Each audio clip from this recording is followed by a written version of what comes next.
Hey guys, this is Max Headspace 9mm, and I have a bunch of guns to show you today, but it is all centered around this gun right here, the CP33. Now I've wanted one of these for a long time. Naturally, you know, if you watched my, 5 videos about the PMR30, then you know I'm a fan of Kel-Tec, and recently so. The PMR30 was my first, and it only makes sense that I would want a fun plinking gun like the CP33.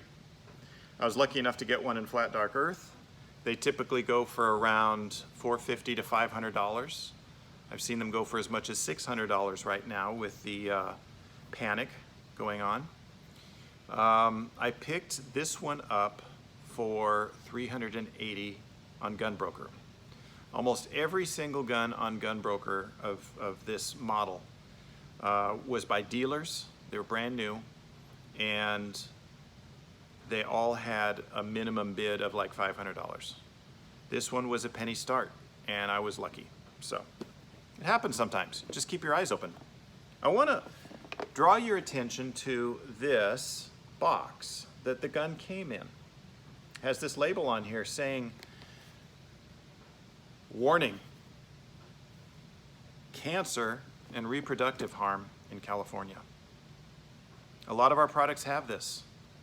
It's very dangerous to live in California. The worst things can happen to you in California. You can get cancer if you move to California. So my recommendation to you is don't live in California. Move out of that place. They're a sinking ship. I used to live there, and I'm glad that I don't now. Every time I go there, I kind of cringe a little bit. So, you don't want cancer? Don't move to California. Simple as that. Personally, I don't think California deserves to be a part of the United States of America, but let's go and focus on guns for a minute. So, I changed my perspective about Kel-Tec over time, like many people have. Some people still don't like Kel-Tec. They say they're cheap, they're Jam-O-Matics, you know, all those things. I still hear. But the designs are really innovative. I just think that they move a little too fast. They start production a little too quickly. They rush them out a little bit before they're ready, and that causes problems. But with my PMR30, I was able to sort the problems out, and it's been a fantastic gun ever since. So my hope is, since I don't have a lot of rounds through this, that I will be able to show you a shooting video soon. I live in the Pacific Northwest, and it's fire season here, which means no shooting outdoors at all for a couple more months. Sorry about that. But you can be sure when I can shoot, I will. So a couple of things that people think about when they think of Kel-Tec. You know, they look at a gun like this and they say, oh, it's cheap. Well, what makes it so? Well, they held the plastic together with screws. 2 pieces of plastic held together with screws. I mean, come on, nobody else does that. Well, I beg to differ. One of the most venerated guns on planet Earth would be the P90. And look at that, clamshell plastic held together with screws. Yeah, FN. FN uses that procedure. So it is a standard. It doesn't matter. If you don't like screws, then don't get a Kel-Tec or a P90, you know. But there is precedent for it. What else? Well, some people would say, look at this top aluminum rail. This is just an extrusion, you know. That's just for cheap. They basically extrude this out of a machine with the rails and all the different bits needed in it, and then they mill the Picatinny in the top. It's just so easy and obvious. Well, there is some precedent for that as well, I will tell you. FN Scar does the same thing. A rail milled into the top of an aluminum extrusion. See, they just extrude this out of a machine at high temperature, forged, with the rails, everything all built in, and then they just machine away the metal they don't want. So these are good processes. They're cost savings, but they also produce an amazing, strong, well-made piece of metal. It aligns the molecules in a longitudinal way so that all the wear and all the things that are moving back and forth inside of that receiver, like the bolt on the rails, is going to wear well and last a long time. So it's really a great process. It's actually not just for cost savings, it's for efficiency. So another Kel-Tec weapon that I got between the PMR30 and this CP33 is this forward ejecting bullpup. This is a 308. This thing is very small. It's an 18-inch barrel in a gun that only measures about 27 inches long. I think it's 26 or 27 inches long. And it's very balanced, you know. It's very balanced right on the grip. So it has side charging. It ejects out of the front. Actually, it ejects on this side. This is the gas adjuster knob, and has 20-round magazines. And this has been a phenomenal gun for me. No problems whatsoever. They're expensive though. Most Kel-Tec guns are fairly cheap, inexpensive, but not this one. You have to pay dearly to find it. So I'm very hopeful about this CP33. Now, I love 22s. I have a big collection of 22s. You can see my collection in another video. I think it's called My 22 Collection.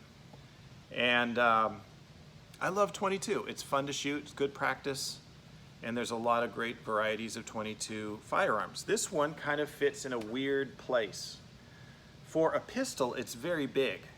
I mean, this is bigger than a full-size pistol. I think this is even bigger than a, I don't know. I think this is even bigger than my biggest Glock. I have a 17L, which is the biggest Glock they make. And I think this is even bigger than that. So why? What is this good for? Well, CP33, CP stands for competition pistol. And Kel-Tec designed this to be, you know, what a competitor would want. High capacity, 33 round magazine, clear, so you can see if your rounds are going in correctly or not. And 33 rounds is pretty good. When it comes to fun, high capacity makes fun, and small makes fun. So one of the funnest guns that I have is my Ruger Charger, and I have a 110 round drum that I can put in this. Most of the time I shoot 10 rounds or 25 rounds. So, you know, this is fun because it's small, it's accurate, it's got some rail on it so I can put any optic I want on here. It's got a threaded barrel so I can put my suppressor on it. But this gun is even smaller. You put the pistol grip right here and you can see how much smaller it actually is. It has more rail space than this gun does. Higher capacity, the way I normally shoot. So that's good. And it's got a threaded barrel. Even with a suppressor on here, it's smaller. Even with the suppressor and a cheek weld in the form of a stock or a pistol arm brace or what have you, it's still going to be smaller than my Ruger Charger with my blade brace on here. And they do make several different cheek welds or pistol arm braces or butt stocks, or depending on if you're going to go SBR or if you're going to whatever, you know. Several different ones, either side folding or telescoping, and they're really well made. Now, these little ears back here are they're basically for lanyard loops, but they're really rugged. And inside of here, as I'll show you in a minute, they are put in very, very well. They designed this gun for the purpose of putting a brace or something on the back end of it. And as such, because it's got a bolt inside, it does not have a slide coming back and forth. As such, it actually, you can get right up on it. It's tiny. You could put an angled foregrip on here. You could put a vertical grip on here if you apply for the proper ATF permission slip. And it's got a lot of potential. This is a gun that you can shoot right out of the box and have a lot of fun, or you can modify it to your heart's content, which is pretty much what every gun person wants.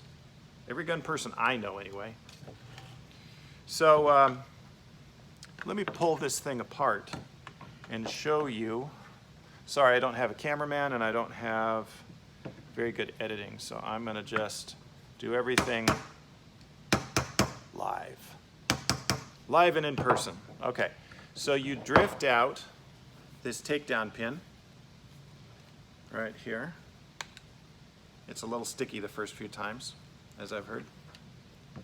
I've got to do it again because I didn't get it far enough. Ah, there we go. Okay, it's very small, don't lose it.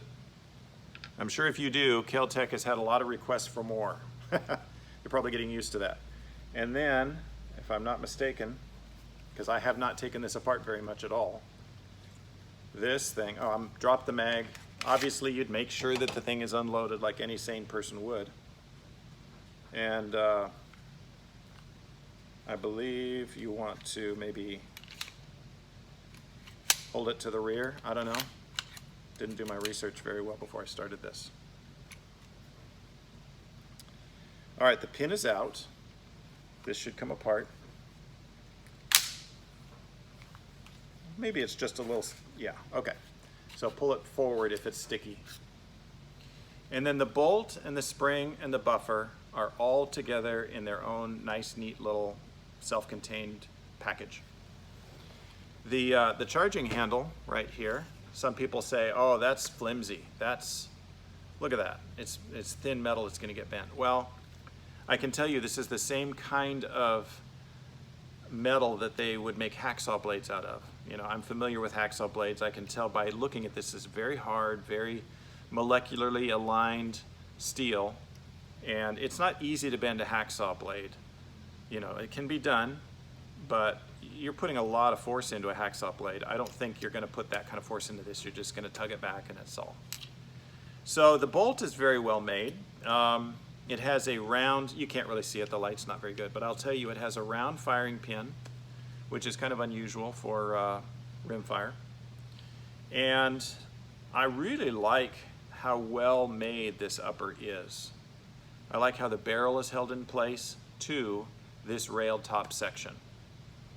It is not going to move anywhere. Once you get your optic zeroed to this, there is no way anything can get misadjusted as long as your optic is tight and it's a good optic. So you've got basically a locked-in sighting system. I could put a great big scope on here with magnification if I wanted to. I mean, you could pretty much put anything on this. Now, as far as the lower goes, which most people don't talk about, this actually has a hammer in it. It actually has a hammer built into a really heavy slug of metal. I got in here with good lighting and magnification, and I really looked this over carefully. And I'll tell you, the machining is phenomenal. The machining is phenomenal, the design is very good. And this metal, all this metal back here behind your hammer is solid steel. They do that for the weight. This area back here, you know, you think about it, what makes this gun so distinctive is the overhang in the back. And that overhang, all that does is it houses this chunk of metal right here, which is solid and heavy. And then there's a little space, and then there's this plate, which is connected, it's all one piece, to these ears that come out the side. They clamshell the plastic around this, and the screw holds it in. And this is really solid. They designed this not just to hold a tether, a lanyard, they designed this to attach some kind of a buttstock or a pistol arm brace or something and have an absolutely firm, secure attachment. This is extremely well made for an SBR or pistol arm brace or whatever you want to do.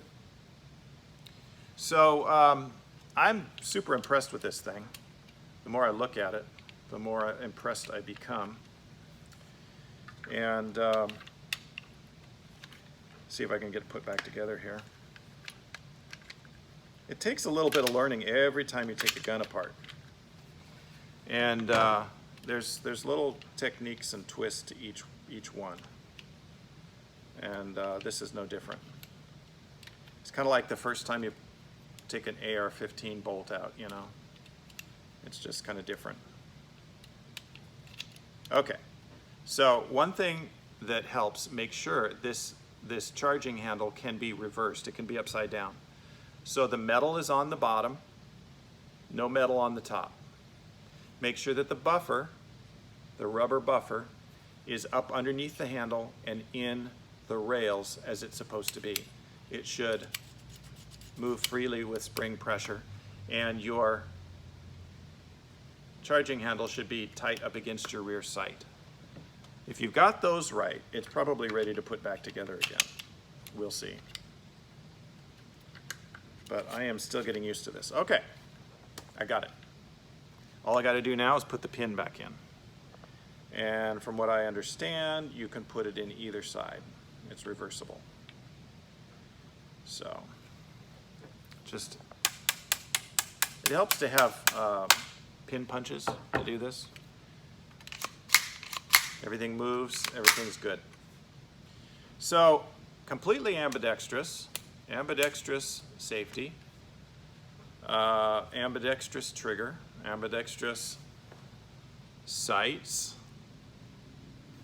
ambidextrous charging, ambidextrous lanyard loops, and the only thing that is not ambidextrous, I will say, is the bolt release, which is over here. So, it's not the cheapest. It's not the most expensive. But this is the only 22 I've seen anything quite like this. I am excited to see what I can do with this. I will share every step of the journey with you. I think, for now, I really love the sights. These sights just blaze brightly. And I'm going to just do some fun outdoor shooting with these and enjoy them as they are for now. But I can't resist the temptation to put something up here. This is too much rail space to resist. So if I put a cheek weld pistol arm brace on here, I will probably put a magnified optic up here. Because that's just too much fun, and it's just too tempting. A gun this small, with a magnified optic, cheek weld, suppressor, it's gonna be awesome. I'm looking forward to it. I might even put a flashlight down here. So, this is my review of the CP33, and it's only the beginning. We'll have a lot of fun adventures with this gun together.